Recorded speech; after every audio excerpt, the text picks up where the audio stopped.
C'est-à-dire, on a chargé d'enquête, mais selon ce qui se dit sur les réseaux sociaux, on a dit que Mende, à sa trafiquant, il y a des gens qui ont à sa montre Badiama, à sa Badiama, avant de la ministre de la communication. Mon bon, ça, c'est la communication, à ce moment où on a dit que on a Badiama. Il y a tout le monde qui est et reversé de Akangamaki. Salut à tous les internautes qui suivent cette émission Tous sur la Mboka avec moi, votre humble servante Karine Karichouboko à la crème fraîche de la presse congolaise. En tout cas, par là, je dis d'abord merci à mon caméraman qui est derrière ce bel et beau caméra, Monsieur Pati Kobetox. Je dis encore merci à mon boss Edgar Mokonzi. Tous sur la Mboka, Nakatia Vision News TV, Lelo Vision News TV et Yandi. Mosali ya Nzambe monene molobeli pe monene ya mboka na biso na landi eti epa na ye donc tina kati ya résidence na ye po tosolola mboka donc biso na kati ya émission na biso oyo tosolola mboka na kati ya chaîne na biso ya Vision News tosolola kaka biso na bafanatique na biso.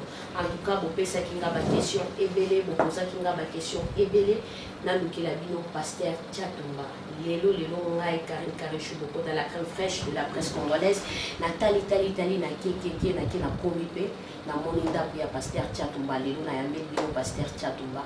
Par là je dis bonjour à Pasteur Tchatumba. Bonjour maman Karine.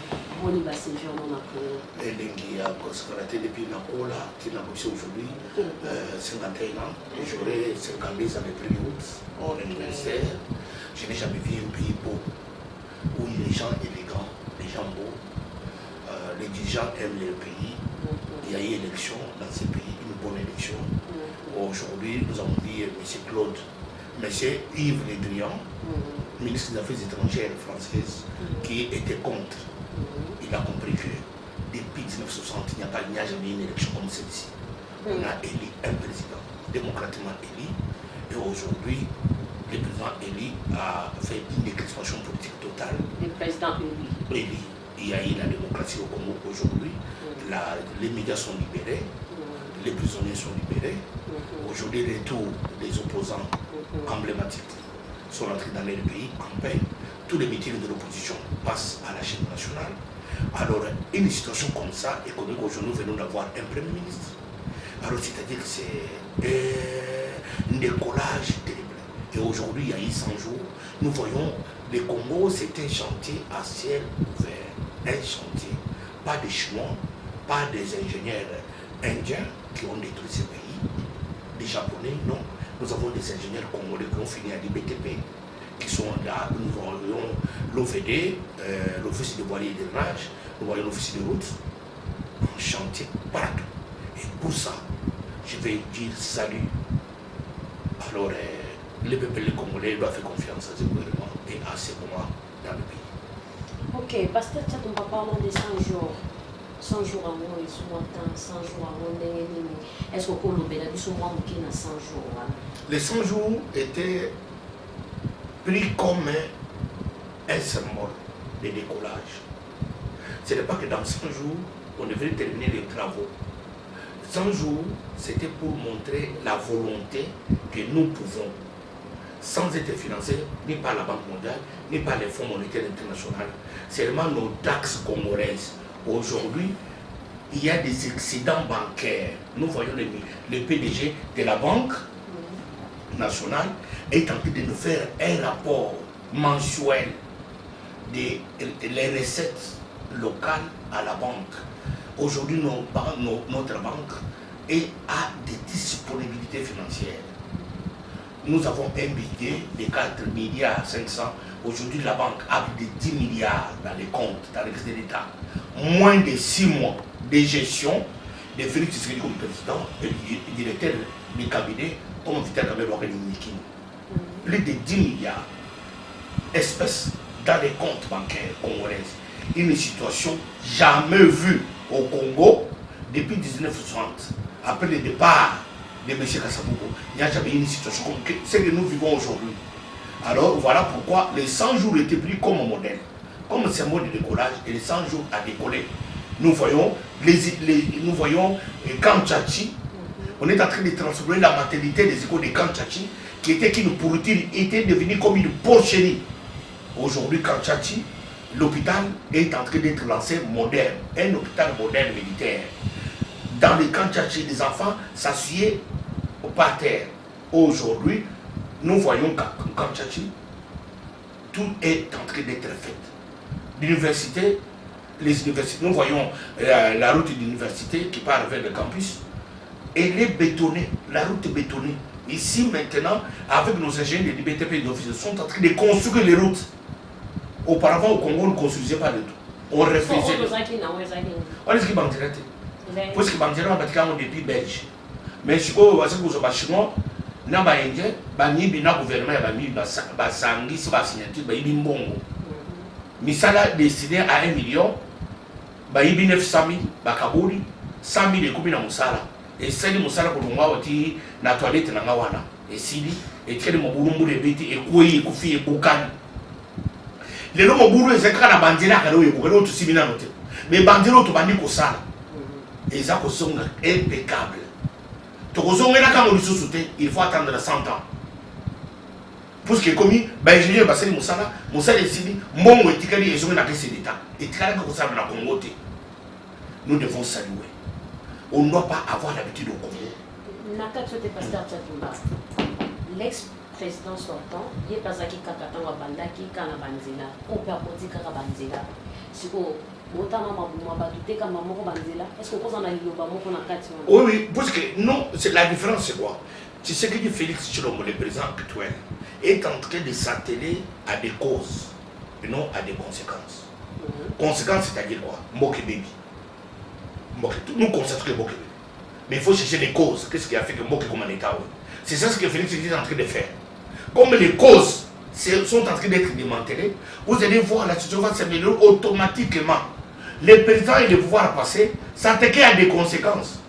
Sans regarder les causes. Les causes, c'est la corruption, les vols, les détournements des biens publics. C'est ça les causes. La corruption, les antivaleurs. Ce sont des causes qui ont fait que Mboke comme un État. Maintenant, c'est ce que Félix Tshisekedi et son directeur de cabinet sont en train d'attaquer. Ils attaquent des causes. Maintenant, vous allez voir la situation, automatiquement, va s'améliorer et elle va changer. Voilà ce que j'ai dit au peuple congolais. Vous avez la patience, le moment où il va le dire, vous avez la patience, maman Olive que j'ai salué, et il était prophétique, avait compris l'ancien de message là au Congolais. Vous avez la patience. Mon kikaka, le gouvernement premier ministre Abimi, beaucoup de gens ont demandé.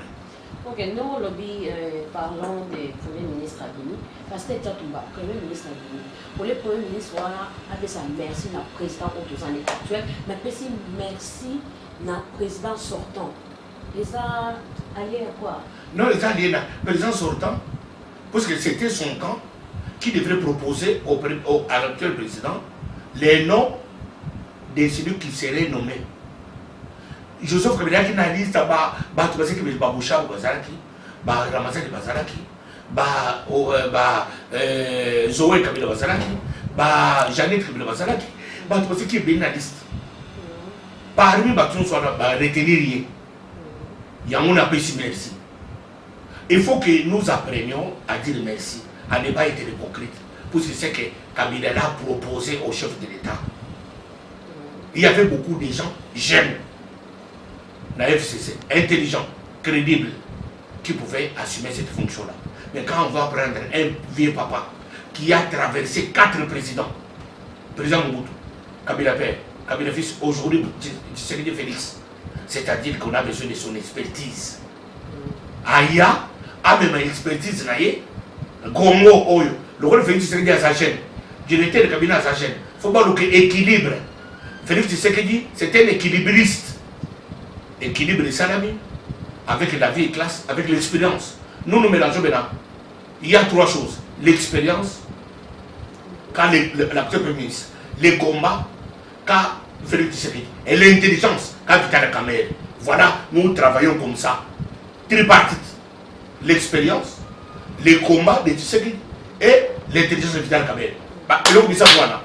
Dans la Congolais, vous avez beaucoup de foufou kanaté, je vous dis. Beaucoup de foufou. Ou le Tongo, ou le bois qui foufou. Pasteur Tchatumba, parlons de l'organisation du gouvernement. Pourquoi ça prend du temps? Ça a pris du temps. Bon, je ne dis pas que ça prend du temps, bon, ça a pris du temps. Parce que le Congo, Congo c'est un pays sans administration, sans structure. Nous n'avons pas un système de continuité de l'État. Nous avons un système, il y a gouvernement et l'ongwe, on repart à zéro. Ministre des plans, à quel a le dossier là. Parce que depuis à côté de dossier, à ce ordinateur, il y a beaucoup de choses, tant qu'on n'a pas conseillé, il n'y a pas de choses. Il y a beaucoup de choses. Mais si vous avez la pose que prochainement, je vais dire que Mboka et Yasika, Makambosika, Tobadi, Makambosika, Niribadi. Alors il y a des gens qui t'envoient. Il faut avoir. Tant que vous avez un bamadeso, et ça n'est pas mon côté, tant que vous avez un mangaïngaï. Ngaïngaï, vous avez la moto. Et toki, et Missima, il y a un wakimai, aussi mon motier, aussi mon phototier, ou bani barula, ngaïngaï béni. Mais tant que vous avez un mapondo, il faut la patience. Pour nous, il faut la patience. Ok, merci. Pasteur Tchapi, est-ce que vous avez un solo dans l'air,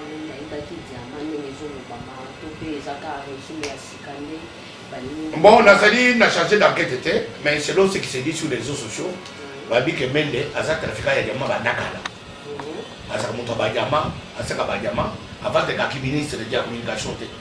Mon yo sa communication, à ce moment où on a au diable, on a Badiama. Il y a tout le monde qui est reversé de Akangamaki. Alors, nous avons la ministre intérieure, il y a des pépins, il y a des gens qui alors, il y a toujours cela, les enquêtes définitives, pour l'exception que Mende a Ibakité, tout ça n'a domaine assis, parce que ce n'est pas encore établi publiquement, Mende n'a pas encore été condamné dans une enquête pour visiter les bateaux de Barafé du monde que Mende a volé. Nous sommes des légalistes. Tout ça, nous ne pouvons pas pouvoir avoir Mende parce que c'est le bateau Makam. Pouvoir mission de nous, pour la justice, c'est ça, et puis les dernières résolutions, les conclusions, il y a condamnation, depuis ce bateau, tout le bateau, mais parce que pour nous n'avons pas intérêt à conduire la Mende. C'est un Congolais. Il a fait ce qu'il a fait. C'est un Mende, il est un homme. Il a fait ce qu'il a fait. Il ne mérite pas tout parce que nous ne voulons pas que les méchants meurent. Même Dieu ne veut pas que les méchants meurent dans les méchancetés. Il veut qu'ils se repentissent et qu'ils se convertissent et qu'ils vivent. Nous voulons que Mende a fait Azara Bomo. Amon a donné toujours bon sa Congo. Toujours bon sa Mboko Mende a Komona. Toujours une communication, la communication. Il va voir la communication dans beaucoup. La communication du développement, la communication sociale, la communication politique et la communication sociologique.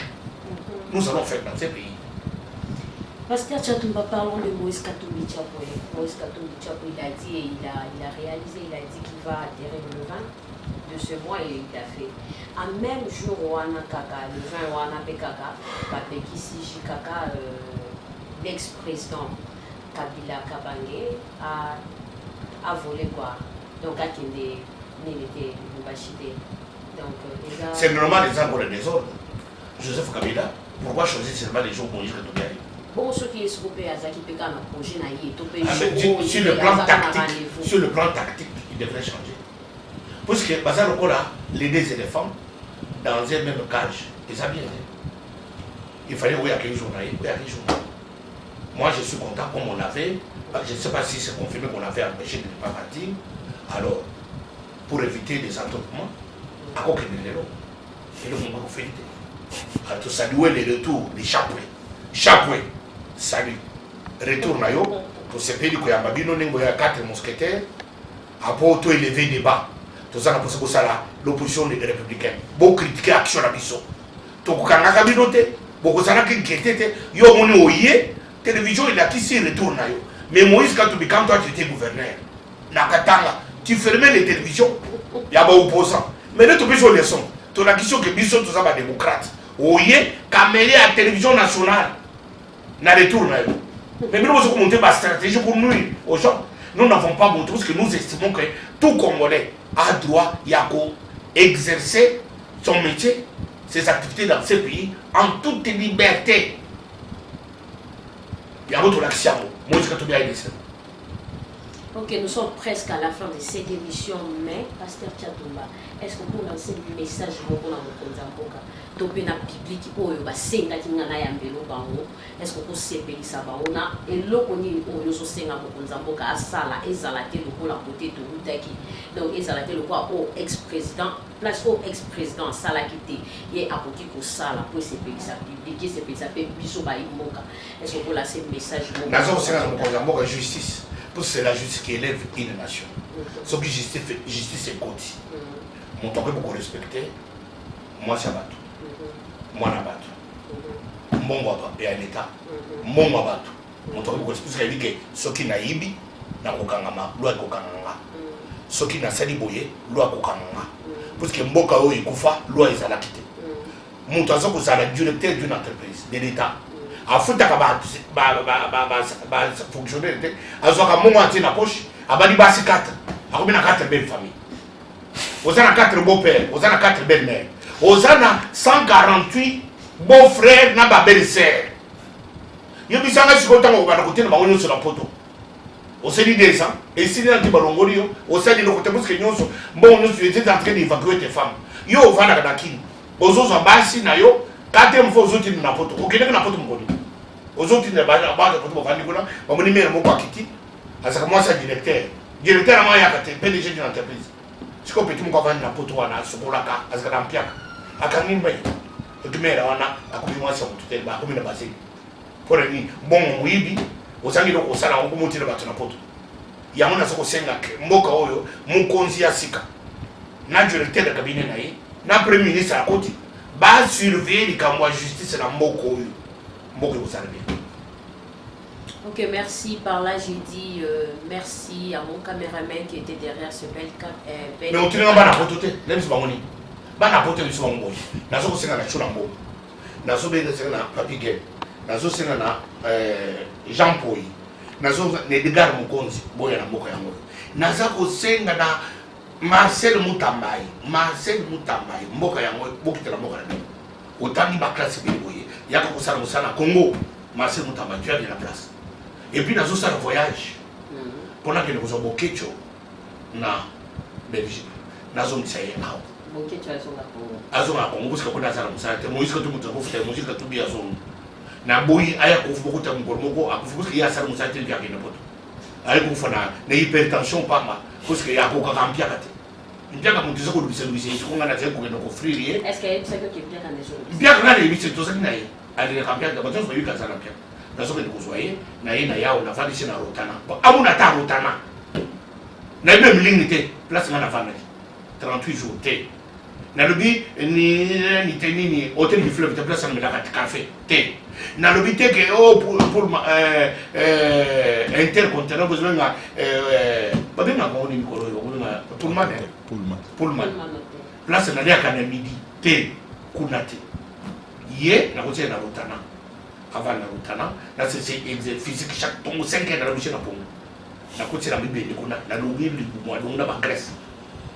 Alors azolia bintu tazolia makene na azolia boa. Oyin boa.